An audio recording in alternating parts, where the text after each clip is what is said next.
Hay efemérides que entran con calzador en el calendario, pero hoy me llamó la atención una que tiene un punto interesante del cual podríamos aprender muchísimo. Y es que en el Día del Orgullo Autista hay quienes opinan que lejos de pensar en una enfermedad, bien podríamos estar frente a un increíble potencial. ¿Se acuerdan de una de las películas de Superman donde el pequeño Clark Kent se encerraba en un armario de la escuela, pues al no controlar sus poderes escuchaba, veía, sentía, olía y percibía todo con gran detalle? Un cúmulo de estímulos lo bombardeaba sin que pudiera filtrarlos para organizar sus ideas. Bueno, pues algo así le pasa a los autistas.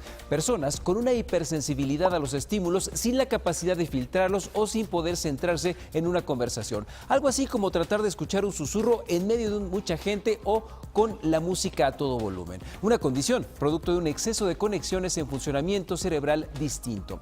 Y es que, leyendo al respecto, encontré el testimonio de Laura Perales, una madre con un hijo autista cuyo punto de vista podríamos aplicarlo para todo el mundo.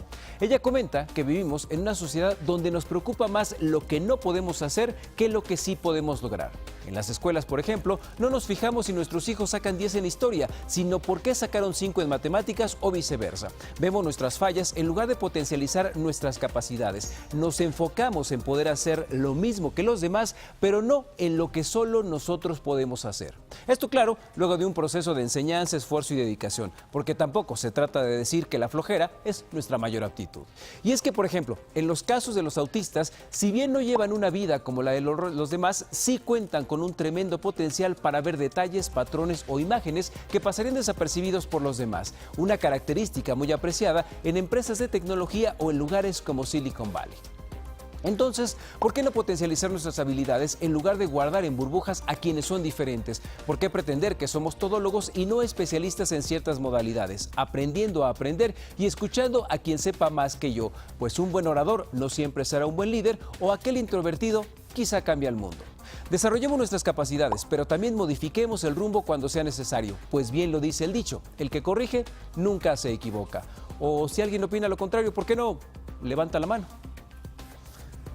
Hay que tratar de hacer las cosas con el conocimiento de los demás y no ver a las personas como diferentes, sino potencializar sus capacidades. Y sabes que hay una discriminación impresionante en contra de la gente que está o que sufre este trastorno del espectro autista, porque como no es una enfermedad, no es un trastorno que sea muy pues como muy evidente, las cuestiones del comportamiento son muy discriminadas porque es gente muy soñadora, gente obviamente muy reservada, que en algunos momentos tiene reacciones que no están acorde con lo que pues la generalidad podría tener. A lo mejor cuando está haciendo frío ellos tienen mucho calor y viceversa, entre muchas cosas más. Así que creo que hay muchas ocasiones en que hay que ser mucho, pero mucho más tolerante.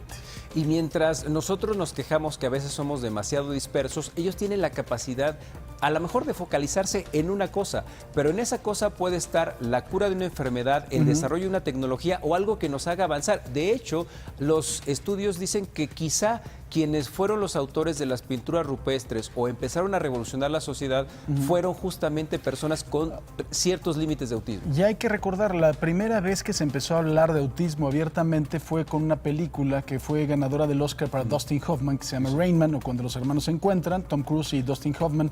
Una actuación maravillosa de Dustin Hoffman, que son los hermanos Babbitt, ¿no? Y entonces Dustin Hoffman tenía algunas conductas repetitivas, como estarse moviendo así, como que se aprendía las cosas muy rápido, y tenía pues cosas muy simpáticas, ¿no? Como Charles Babbitt makes a joke. Exactamente. Entre varias cosas más. Y es que justo nos estamos preocupando porque todos podamos hacer lo mismo y no por qué cosas podemos hacer solo nosotros. Pero bueno, hay que aprender mucho de ellos. Sí, señor. Gracias, Quique. ¿Qué le parece?